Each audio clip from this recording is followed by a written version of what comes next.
Mayor Myla Tingque. Ang buhay daw ng mga animals or hayop or mga alaga nating hayop napapalitan. Tingnan nyo to. Guys, huwag nang matigas ang ulo. Nakikiusap ako. Yung gamit ninyo, mapapalitan.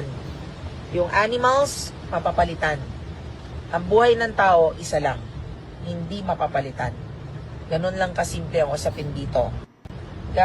Akalain mo nga naman napapalitan yung buhay ng animals or yung mga hayop natin. Ilang life ba meron yung mga aso? Yung mga baboy? 9? Ay niwala ba kayo na may 9 life yung pusa natin? Kasi basta-basta lang papalitan. This is in relation kasi sa Typhoon Tino and Typhoon Juan na yung tipong pag-evacuate na, sabing evacuate, hayaan na lang daw yung mga aso, save your life muna. But yung hindi alam ni Mayor is that majority or there are a lot of pet lover na nag-aalaga sila ng aso, pusa, or any pet because of their life. Kung hindi dahil dun sa pet nila, wala na din yung life nila.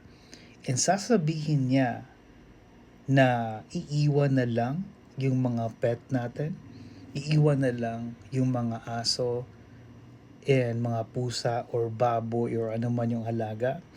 And some as well, yung ikinabubuhay ng pamilya is yung baboy. Just an example, nagbibenta sila ng baboy.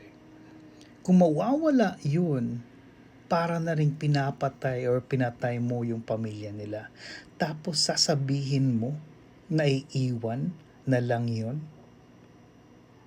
Not unless siguro, tawag nito, na in terms of business or in terms of napabayaan na lang yung baboy, yung mga nagbi-business, not unless siguro kagaya mo sila or kagaya ka namin na mayaman ka, siguro.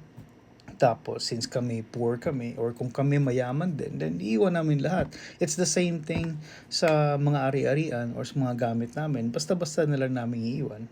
Right? Kasi may milyones naman kami sa bank namin. If mayaman kami. Hindi naman kasi kami normally kagaya mo na may ma-afford. Right? Pero, again, yung hindi ko lang tanggap doon is that iiwan namin yung mahal namin na mga pet sa bahay dahil we need to save ourselves. Hindi naman siguro valid yun. Right? Let me know. But for me, that's my opinion. It's not acceptable for me for what she said. Let me know what you guys think. For now, cheers. Bye.